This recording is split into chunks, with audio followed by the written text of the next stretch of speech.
8:30, the Chairman. meeting to order. First order of business is public comment. I guess that would be me. Yeah, we may. Okay. Great. Thank you very much. Do I have a time limit on there? We've never set one, so. Okay, well, I'll certainly try to be. Yeah, we just have something to do by noon. Think we'll be done by then? I think I can wrap that. The deputy director has to go pick up petitions in Columbus today. His pickup time is at 2 o'clock, so Well, there's our timeline. Thank you very much for allowing me to talk to the board.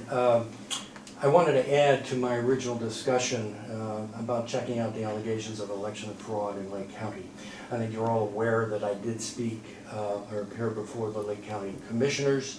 And I also wrote an article about my involvement 9 months, 12 months ago when I spoke to Ross. Again, there was nothing clandestine. It was really a concern that of allegations of election fraud. So I sat down with Ross, and he and Tom Seymour were very helpful in answering any and all questions that we may have had. I wrote a follow-up article that will be published soon, and if I may read this. In our previous edition, I wrote an article stating that we found no election fraud in the November 2020 election in Lake County. Many well-meaning patriots told me directly that they wished that I did not write the article because they know that there was definitely voter fraud. And I find it very interesting that people, well-meaning people, will continue to make allegations without a shred of evidence.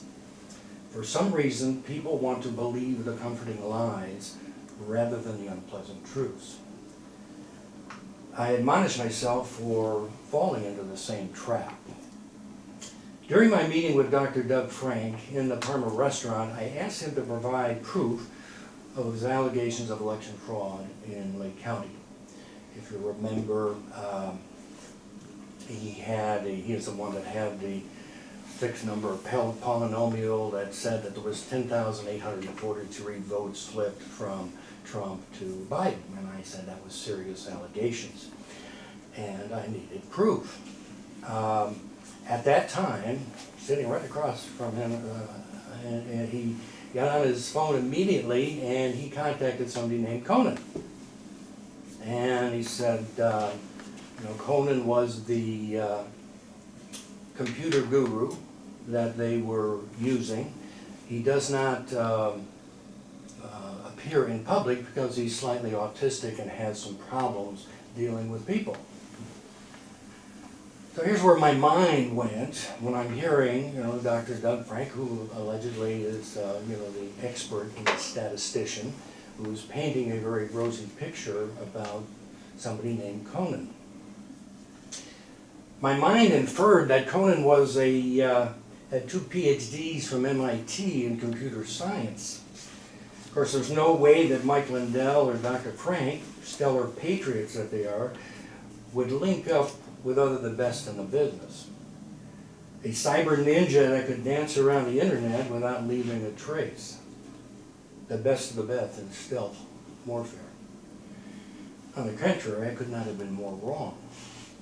The Washington Post article called Conan, they outed Conan as Conan James Hayes, a pro surfer from Hawaii that had a company that sold t-shirts. When I mentioned these facts to local patriots, they still held out that he could be a computer expert. I was reminded that he sold his business for millions, and if that was the prerequisite for, as if that was a prerequisite for anything. My reply to these patriots, I said, well, how many conservatives do you know from Hawaii, let alone pro surfers that sell t-shirts? After hearing from the local patriots that Dr. Frank could not provide us proof of any election fraud in Lake County because it was a matter of national security issues, what we were told. I reached the conclusion that I had been duped and conned by a bunch of charlatans. Now that being said, and I mentioned this to Ross and to Dante, that there are still allegations in Lake County that still bother me to this day. Well-meaning people, poll workers. When I was working at the polls, I had half a dozen people, make statements that, gee, is this where where they transfer the votes overseas? And I had to say to each one of them, I says, I'm sorry, but I just can't even joke about this. So I'm here to ask the board, are you concerned about the continuing, statements of allegation of election fraud? I'm not sure what we can do about it, but as lobbyists or citizens, we're ready, willing and able to help the Board of Elections in any way that we can. I was given a suggestion, and I kind of like that, I'll mention it to the board. If you feel that it is still an ongoing issue that you are concerned about, and you have to tell me if you're concerned about it, why not offer some type of reward or some sort of bounty? If anyone in Lake County can give absolute proof of voter fraud, and not just allegations or third hand, but actual proof that would stand up in a court of law, there would be a reward for that, because I know the board wants nothing but free and fair and secure elections. So that's why I'm here today. Wanted to tell you that I don't know what happened in any other county or any other state. All I'm worried about is Lake County, because that is something that I can impact and I can do something about. So that's my story, and there are other allegations that made in Lake County. I can't even address them because I was not party to anything. I mean, I did receive a call from the Washington Post writer that outed Conan Hayes, and I had to back off and say I have no knowledge, first-hand knowledge. I may have second or third hand, but that's hearsay, and it's certainly not, admissible in a court. So I'm willing to answer any of your questions, or if you don't have any questions, I really would like to hear from the board. Are you concerned about the continuing rumors, innuendos of voter fraud? Thank you. I definitely will comment, but I'll let you guys go first if you want. Anyone want to make any comments? Go ahead. Well, he addressed the board. Yeah. I mean, I'm the director. I've got a So lot of. I'll start. I mean, it's very difficult to squelch or to repudiate these claims of voter fraud, but you still have the former president, many people, reputable people in Congress, at the state level, furthering those claims. I find it amusing that there's still allegations of voter fraud in Lake County. You won every office. Republicans won every office in Lake County. I assume these patriots you refer to probably voted for Republicans. So I find it, did you want to win by more? I don't get it. So This is not, honestly, it's not a Republican. Well, there's a lot of Republicans just hate my guts. I mean, so okay, there's that's no, fine. I mean, I'm willing to, I I just called out the commissioners recently. So this is truly not about, I'm a registered Republican, therefore, everything is okay. I am concerned about both parties. So please do not view my my stance here as saying anything negative about the Democrats or pumping up the Republicans. That's not my. Well, Let's go ahead and let our board us. I'm just saying that it's very difficult for us as a county or a board to refute claims that are on the news every day from people that still believe that the election was not fair. And I appreciate your comment that maybe we should offer a reward for credible evidence. I don't think we have the authority to offer a reward. I'm just going to chase down rabbit holes that I don't know who would even investigate. I don't know if there's enough prosecuting staff to investigate those claims of voter fraud. But I think our people that work in this office have been very open about everything they do. We have people in for a recount, we showed them exactly how things operate. Anybody that's interested, come here and see how things operate. If people believe that you can, with all of the people that, at the Elections Commission, Election Assistance Commission, that inspect the software that's used in these systems that we use in this country, can believe that they can be circumvented that easily, I don't know that you're ever gonna convince people that people can't switch votes, you know, from overseas or from some basement someplace. But I appreciate your concern, I applaud your concern, and I applaud the fact that you're telling people through your media expertise what you see. Thank you. I don't have a good feel for how we would refute some of these claims. Okay. Linda? I agree with Tom. I mean, I am concerned, and it's very hard because it's hard to refute things where there's no actual evidence. It's hard to say, well, we've shown them everything. It's, you know, we show them, hey, you know, here's the things, here's the votes, here's the audits, here's, you know, the paper ballots, and they read, but yet somehow in the ether somewhere, ballots from China were delivered and things like that. And I do worry about offering a reward because there have been so many people falsely accused of things that I don't want to create a harassment issue where there's some belief that some completely innocent poll worker did something and now we've got this internet army chasing this person down because they want to win this reward.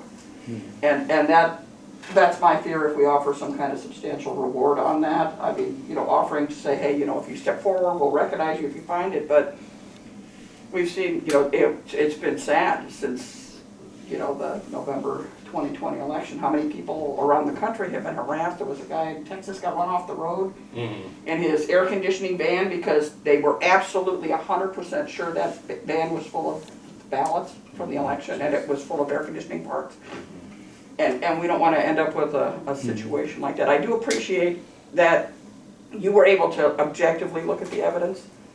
You know, started out believing, okay, maybe this is true, but there are so many people that have completely lost their objectivity, and I don't know how we get those people back to understand. But there's always been some allegations of election fraud, belief, especially in a close election, that you know, that somehow in the mysterious background somebody switched a vote. But with the internet and, like Tom said, you know, leaders in this country and intelligent people still propagating that myth, whether they actually believe it or not, it's just so difficult. But I think offering the transparency that we offer here, you know, offering them to be poll workers, come sit through poll worker training, come, you know, participate in the election, and really see what goes on, I think is the only way we can get around it. But there's still those that are just never going to believe. They're just not going to. David? Yeah, I agree with my fellow board members too, that offering a reward is only going to bring people out of the woodwork. And if they don't believe in the election being fair, I don't know that you're ever going to be able to change their minds, because you know, some people are just out there, they just want to believe that the elections are fraudulent. But offering money, I don't think is the answer. I firmly believe, though, that if somebody had evidence, I mean legitimate evidence, they would bring it out, and they wouldn't be hiding it and waiting for a reward to be offered before they do it. Again, I really don't. I don't believe that offering a reward is going to do anything. And again, non-believers of fair elections are non-believers of fair elections. There's no way we're going to change their minds. That's my opinion. So I do thank you for researching it and again being able to determine that you've been duped. So. Yeah, and so I'm going to weigh in quite a few different things. First off, yeah, I praise you for taking that approach of let's find the truth and let's not just believe the allegations, and let's find the truth. And what you did is you came up with your conclusion, which is based on fact here in Lake County. And what we need is more people like yourself to then speak out and say, here's what I've researched, here's what I've found, get this into the newspaper, get this into other outlets, and let people know that this is what an independent person came up with in trying to clarify and research what has been alleged versus what has actually happened.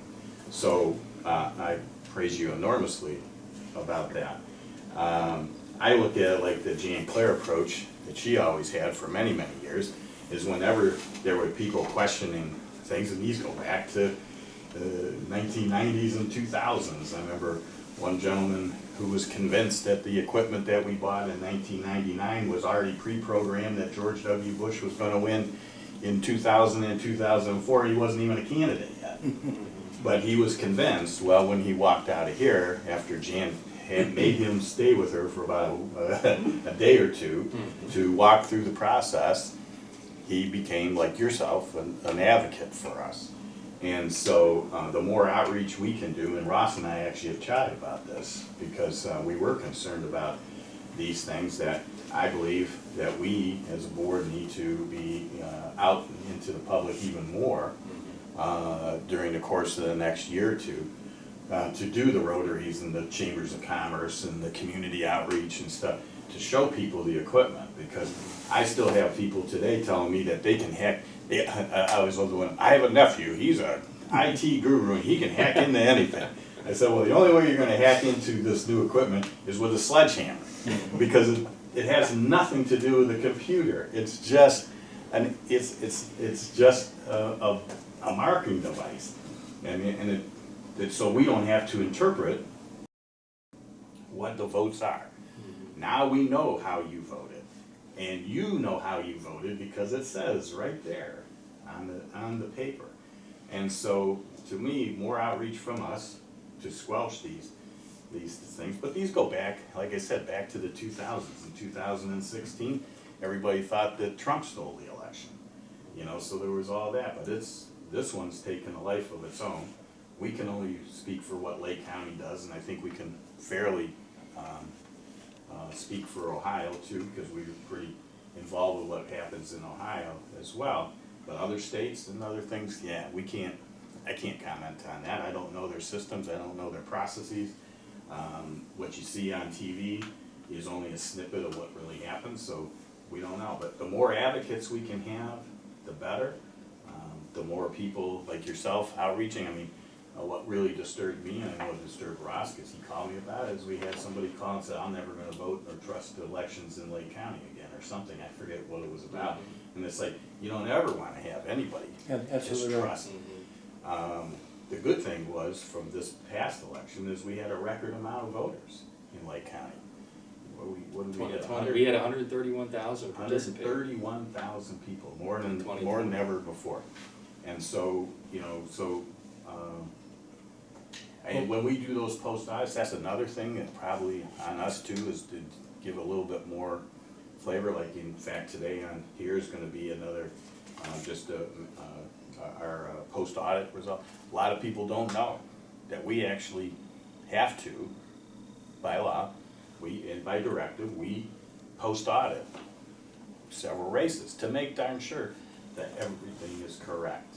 And what I've said in the past, whenever we've done recounts, it always seems to be, if there's ever a discrepancy between what we do in the recount when we're doing it by hand versus the machine, it's always the mistakes usually in the hand counting, that we either arithmetic or whatever, but the machines have been right on.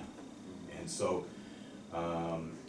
we have a long history of using electronic equipment here, you know, going back to the 1990s. So again, I praise your candor and your research and everything, and I hope that you'll share that with the world. And well, what I do is, as you know, I do speak, you know, quite a bit in Northeast Ohio to various groups that ask me, and what I can pledge to you is that I will relay this message to them of what we have, what we have found, and that the care, custody, and control of the ballots was front and center to that whole thing, and I think you've got a very good system to ensure that nothing is happening to those ballots, because I actually saw it in action. All right. Chairman, if I may, or go ahead. Real quick, and to Mr. Tagliamonte's statement about, the election and the results here last year, but 2019, my wife's on the ballot. And there was all sorts of, there were people from Willville's kind, does Dale Fellows have how does he count the ballots?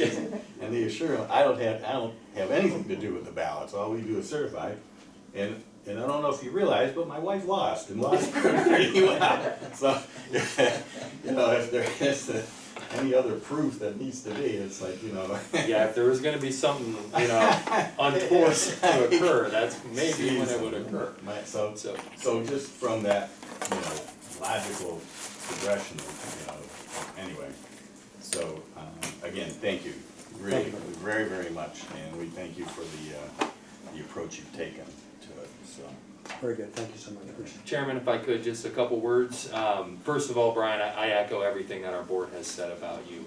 I think I said that to you day one when we met. The fact that I admire the fact that you're attending public meetings that no one else is attending. Right. Because quite frankly, people do need to, in some cases, be a little bit more measured in a public setting, in a public body, and be held accountable.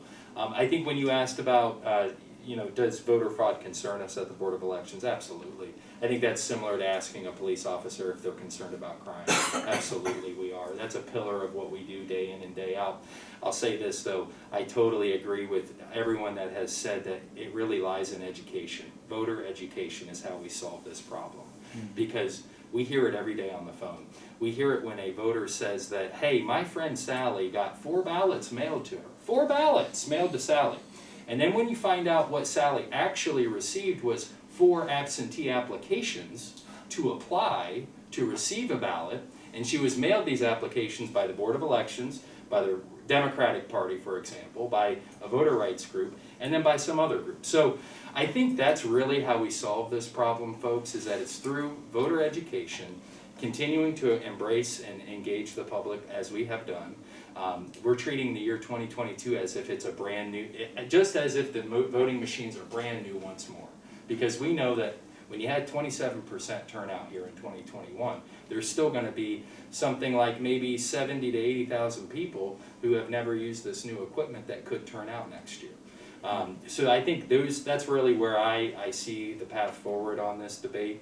I think that people that are in positions of public trust that know better should be full-throatedly denying the fact that voter fraud is running rampant. I will tell you that voter fraud does happen. It is a real thing, but it is minuscule. It is such a small fraction, small fraction. And when we really start to unpeel the layers, in some cases, something that appears as someone trying to vote twice could be based off of ignorance or age or just forgetting or thinking that if I submitted an absentee ballot and I want to change my vote, then I can just go on election day and cast a provisional. Well, BOE's got an absentee and a provisional, and we're trying to figure out what happened here. So that's how I think I see it. Not that I think, that is how I see it. I think that educating our public about how voting works, what the various forms are, the various methods, and the rules and laws, I think will go a long way to push back. But I do agree that there's going to probably just be a natural number of people who just don't trust anything, and I think it's nothing new for us. I had a chance to learn about our history of American democracy in getting nationally certified, and voter fraud allegations have always been around in our American democracy, and quite frankly, voter fraud has as well.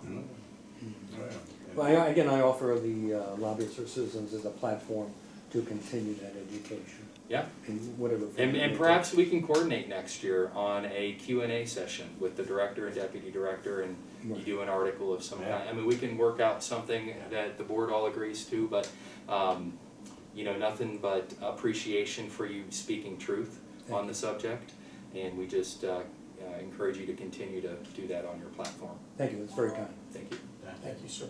I just want to say that I think one of the most important things in Ohio is the transparency that we have in this state. And Lake County and the state of Ohio, and we have that open door policy. And like Ross said, you know, we would be happy to sit down, show you anything, walk you through the process, and anyone who is interested, we would be more than happy to do that. So. I found nothing but, you know, plus from Tom Seymour, you know, helping me go through the public database and understanding that. So it takes the public having the desire to really understand the whole process. When I say you, I mean the entire public. You know, And do there's- your homework. There's a strategy in communications called in-group messenger. In-group messenger. And that could be you, Brian Massey. You could be someone who, maybe you have two parties that are divided, and the one party has someone within their group that ends up actually listening to the other party and saying, wait a second here.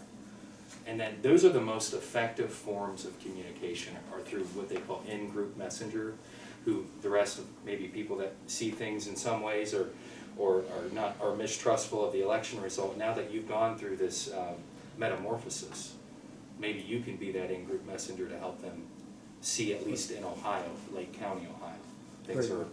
on the up and up. Very good, thank you. Okay. Anybody else have it? Two final comments. So transparency, one of the examples of that was when we had these 4 recounts. We had members of the public and people that lost those elections came and watched the whole process that we did to come to the official count. And then we had another candidate who felt so strong about the system that opted out of even having the recount, which was a testimonial. And then I meant to mention about the reward idea. I like the reward idea, but I'd like to, not so much a monetary reward. I would hope that the reward would be a fair and unquestioned elections. Mm-hmm. That if people have any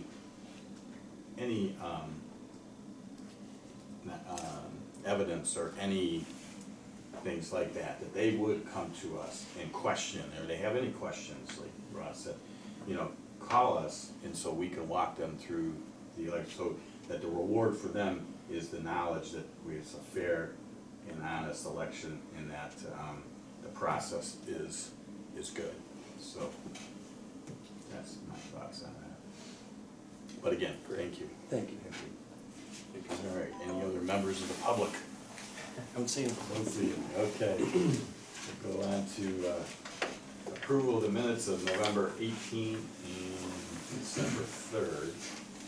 The only thing I have to say is it's the November, 18th, it's the December 3rd. December 3rd. At the very last, it said the board chose the 21st. We didn't say what time. Oh, So we should try to put 8:30 Yep. in there, in those minutes. at 8:30.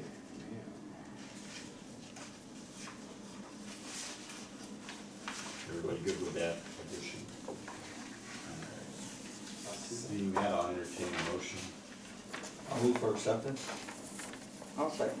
Motion by Dave, second by Linda to approve the minutes of November 18th and December 3rd, 2021. Any discussion on the motion?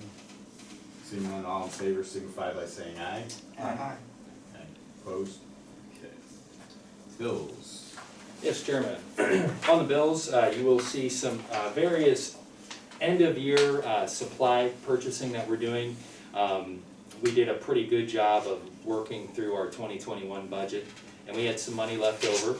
And we do have some supplies that we need to go ahead and restock.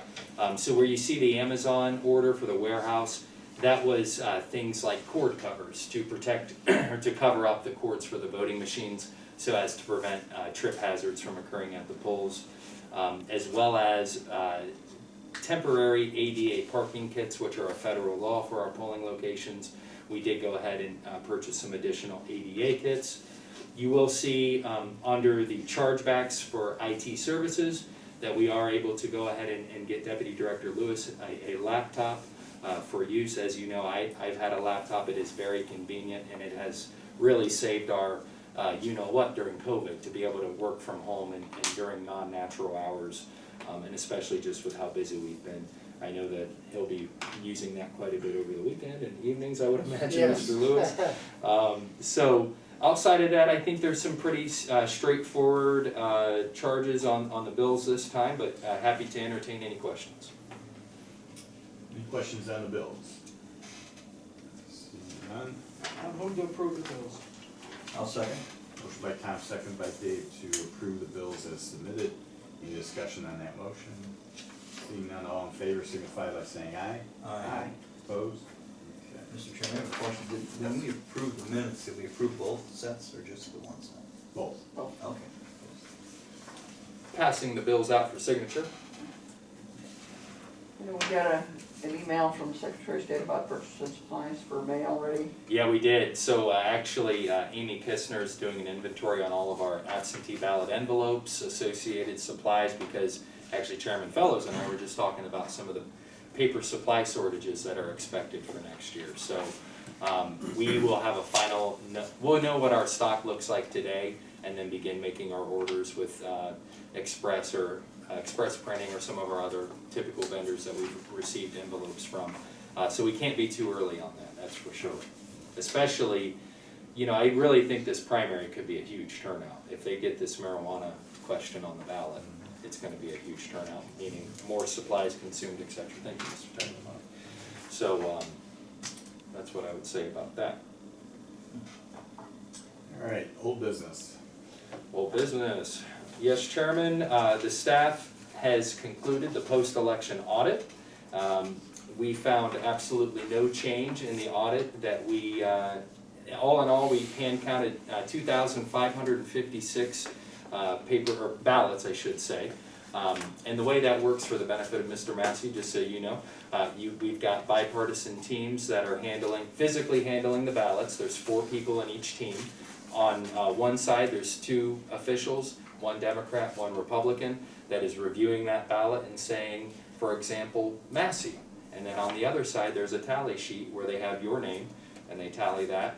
And we do that for all ballots cast in a particular precinct. And then we compare that to the certified result from our software.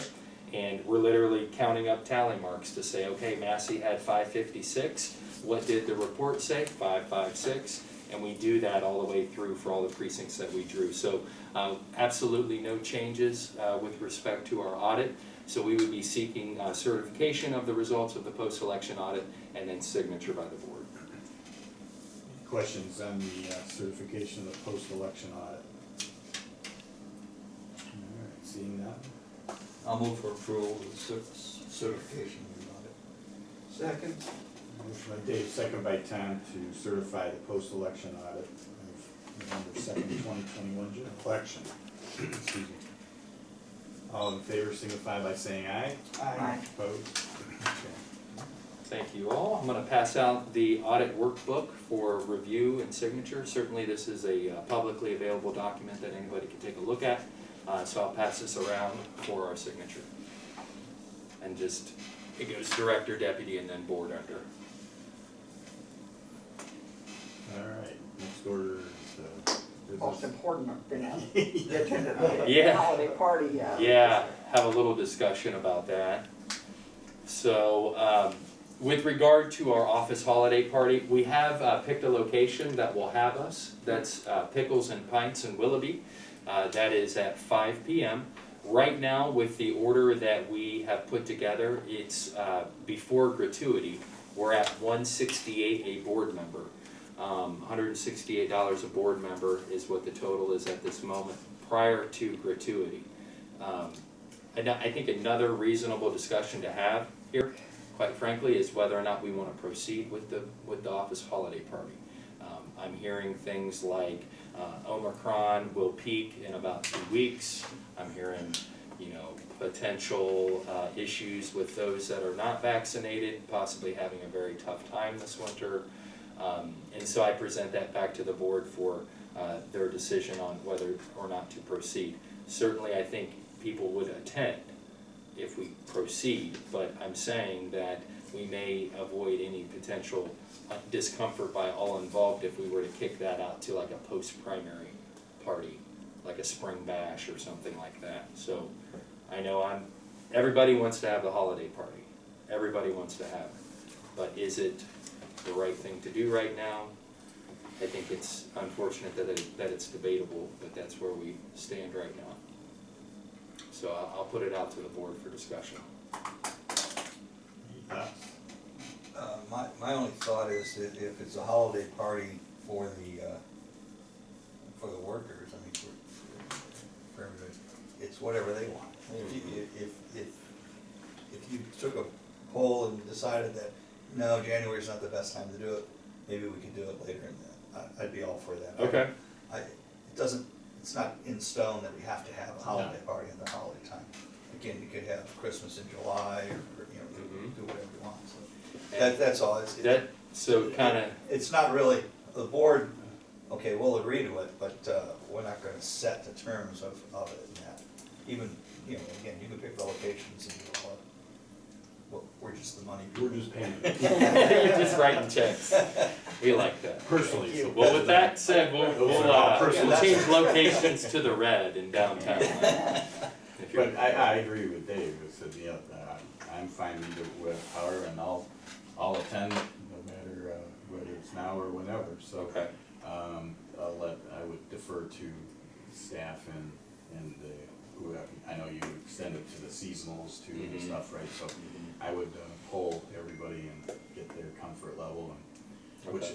give them an either or, I guess, you know, you wanna do it now, you wanna do it later. Okay, Yeah, I'm that's good good. with Hey, that. look, we're doing it in a democratic way, Yeah, yeah, taking a poll. Small d Democrat. You guys good?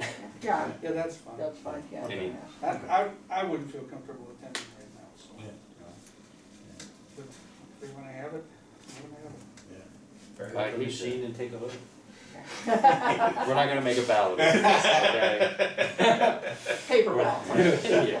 Just let us know. All right, we'll let you know, we'll wrap this up by the end of the week and let you know one way or another. All right, And then the conference. Yeah. It's the same thing. Same thing. Haven't heard anything? so I actually shot Aaron Ackerman an email yesterday, and I said, hey, look, you know, are the trustees dialoguing right now? And he said, no, they're not, full steam ahead. Okay. So it sounds like it's just, we're going, and if you know, you don't have to go if you don't wanna go, I guess, kind of thing, and, but with that said, in as much as we have to have a paper check to take with us, we need to know like finitely how many, you know, who's coming and not. Is anybody that is currently signed up to go now feeling that they may not want to go? Good? I'm good. For now, and we can Well, always, depending Tom, on what happens. it can you change, know. that can change, So I you should know. let us know what the draft dead date is on the. Yeah, I think, hotel. usually Where hotels are we 48 booked? hour, Where are we booked? we're at the Hampton. Check with them. Check. Yeah, I think they have a 48-hour cancellation, but take a note with me, Yeah. I'm making sure that we talk Yeah. with Jennifer Yeah, about that. check with them. Yeah, okay, Okay. All right, any other discussion in old business? If not, new business. all right. Advisory on the redistricting. Yes, Chairman, and this is gonna be a, on the computer, presentation or review, so let me just log back in.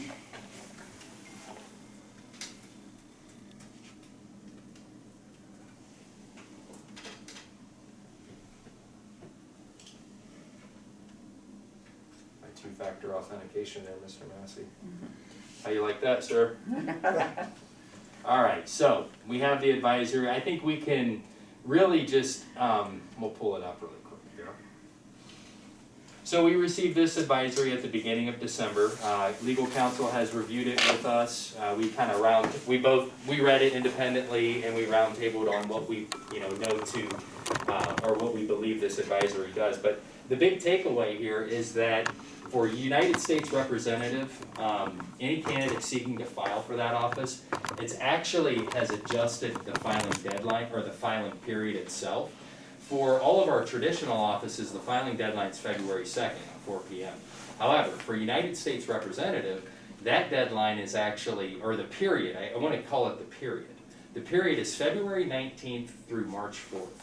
That is when they may file and potentially have their petitions verified and certified.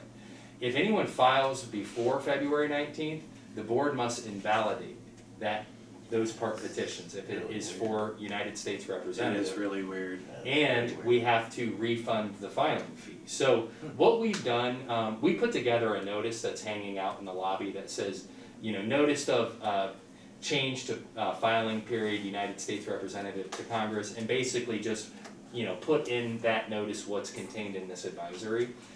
We will also make the advisory publicly available to any person that would like to see this and understand more about it. But as you can see, it was through the Senate Bill 258 that caused this law to take effect after the filing deadline. And therefore, that's really what has put us into this weird, situation. And that's the key. This law doesn't go into effect until the filing deadline lapses.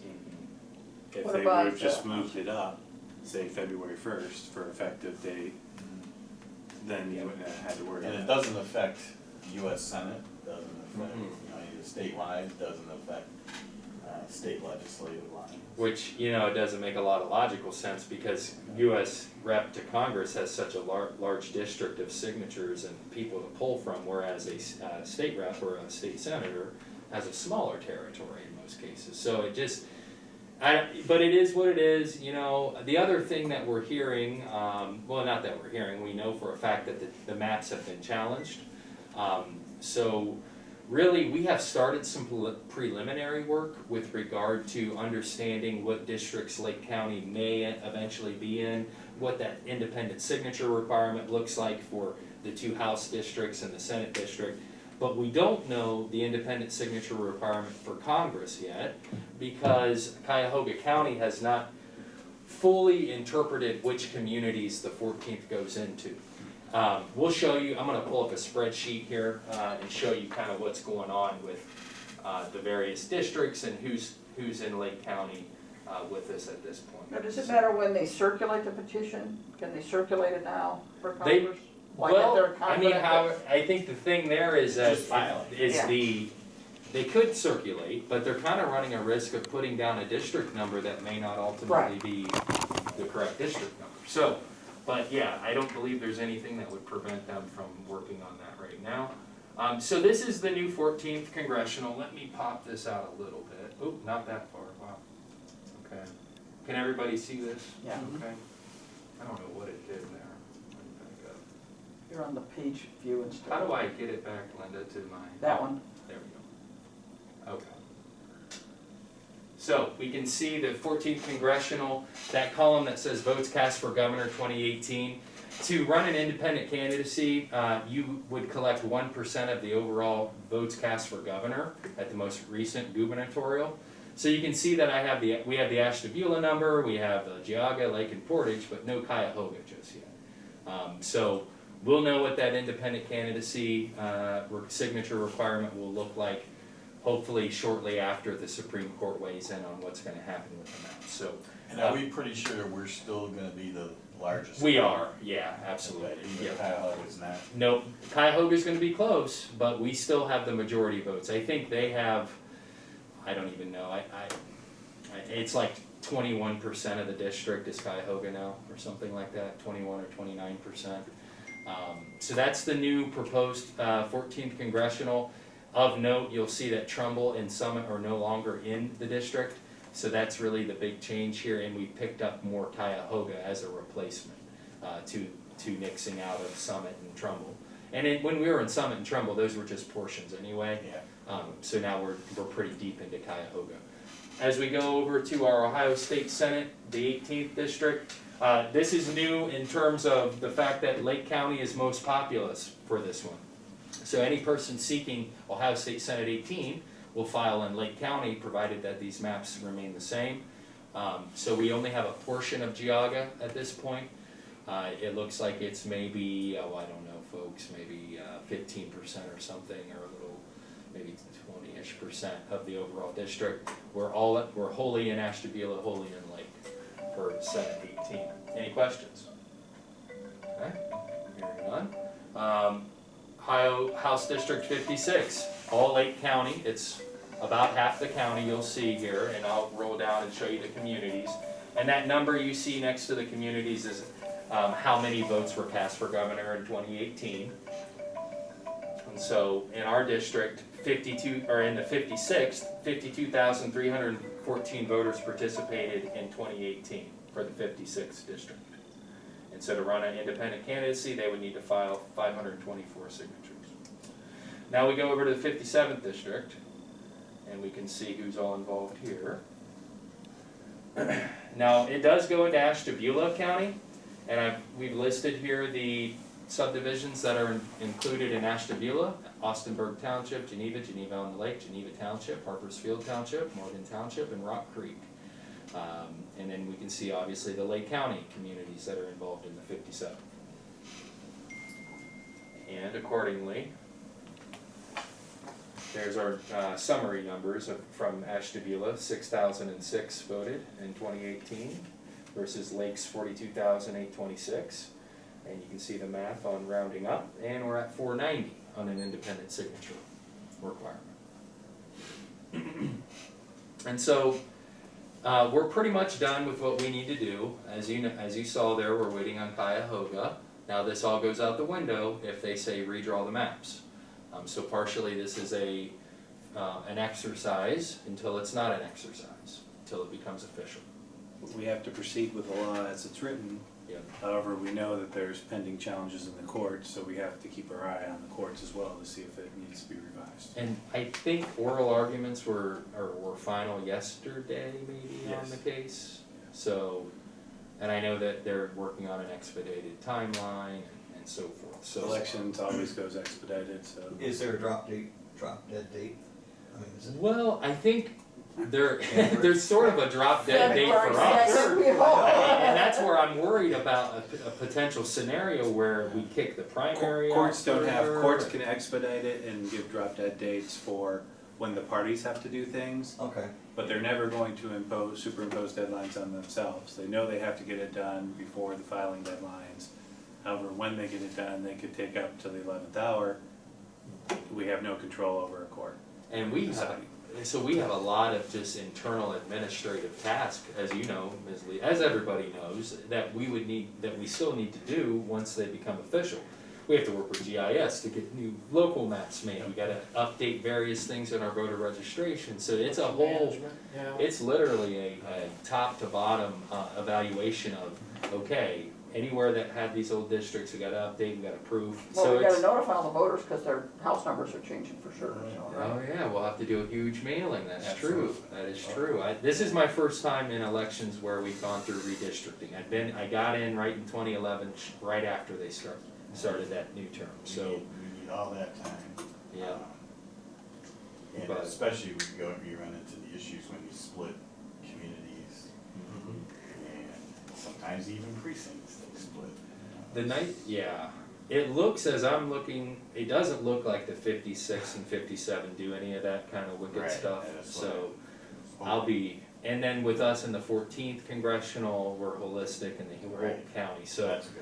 And that's a good thing, so I think, and I understand why Cuyahoga, because they do have that issue with this district, they have to import the shape files, overlay them on several different layers to see, okay, what precinct is it, does it go right through the middle of a census block, or does it follow precinct boundaries, all that kind of stuff, so I understand where they're at, especially if it ends up getting, tossed, but, happy to entertain any questions about this advisory and what we've prepared thus far. Any questions? I have one question. If it gets tossed, does it then go back to what's in place right now? Not the revised, That's just just No, last, it just- That's all back to for last year? Yeah, no, I think it goes back to either the redistricting commission or straight back to the assembly. It could be a lot of things, and the courts have a lot of options. They could come to some settlement in the courts. They could send it back all the way for redistricting to be redrawn. They could affirm it as is. The options run the gauntlet, so we're just really watching and waiting to see what the court does, and that's really all we can do at this point. I wish I had better news. So hopefully by our conference date anyway, if not, it'll be a big topic down there. Yes, sir. Oh, yeah. So. Yeah. All right. And I do apologize, I did not allotted an hour, I have a 9:30 to get to. I didn't know if you had any other legal questions before I have to scoot. I don't anticipate anything on I the don't agenda, either. board members. Yeah, I know this was the big part that I wanted to be here for. Yeah, redistricting. Yeah. Great. But I, Well, I've never seen a public comment before, so I apologize. I did a Yeah, lot. they've heard all the arguments, right, Yeah. down They've Yeah. heard the arguments, now it's in the court's hands, but again, once a judge gets it, there's no deadlines on the there. judge. Yeah. Okay. All right, thank you. You're welcome, sorry guys. Well, Mike, maybe you should call the judges and tell them your opinion. They're probably just waiting, they're waiting for you to call. I know that, So, you know. this will be shocking, but judges tend not to care what I think. They don't want an amicus from my Oh, come on, Mike. Have a nice day, Mr. Thanks. Dale. Sorry to screw up the schedule. Oh, no, you're fine, Any Mr. Massey, it's other good to see somebody. Questions or comments on the redistricting? And you also. Okay, seeing none, we'll move on to 2022 petition requirement guide. Yep, yes, Chairman, we are working, that is in progress. We hope to have that finalized by the end of this week, before we break for Christmas. Obviously, we are closed on Friday, so we're working through that. We have had a couple, I would say about 4 or 5 people pull petitions for the 2022 cycle. So there are petitions out and about at this point. That is a voluntary thing in terms of listing your name on the ledger, so I don't know who all has listed their name on the ledger out on the BOE counter, but that's certainly up for public inspection. So we'll be looking to certify at least part of our candidates at the February 10th meeting, I believe we said. So we'll work on that February 10th meeting to certify the candidates that we are permitted to certify.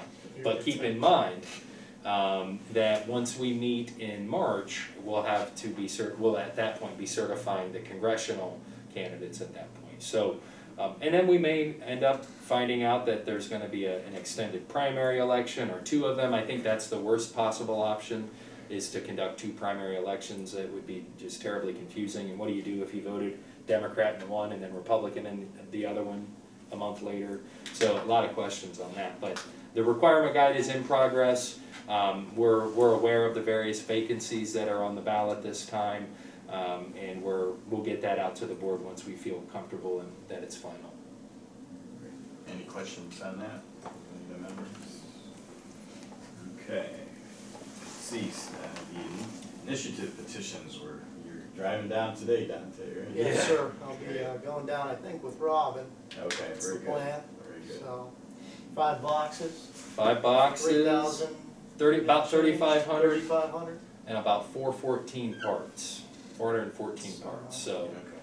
I feel bad for some of our friends in central Ohio, like Union County, who has a small staff, but they're they're just a blowing up in terms of size the county is, and so they don't really, their staff size hasn't like equated to their population growth yet, and they have like 2,000 signatures, and it's a county with less than 100,000 registered voters.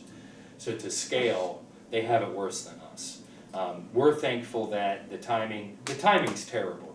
But I'll say the one benefit is that now that we're into the 2022 pay cycle, this is the first pay cycle of 22 because pay ending is January 1st, and when that happens, it rolls for the next year. So we actually have money to afford a couple seasonals to come in and help us out. So we do have 2 seasonals coming in tomorrow and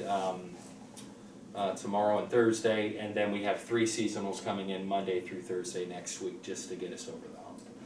And we feel confident that we'll have no problem. Our deadline to certify the findings is December 30th at noon that day, so we'll be working hard on getting those all done, Do but. they have to be back to Columbus by noon, or do you just have to fax the thing That's a that says- digital, Okay. they create a submission form that will Okay. put in our, valid, invalid, blah, blah, blah. But then we have to make digital copies of all of them and then send back the hard copies back. Those have to be received by, I think, January 6th Okay. that day. So by noon, we have to. Yeah, noon, 12:30, Okay. yeah, 12:30, 2021. Okay.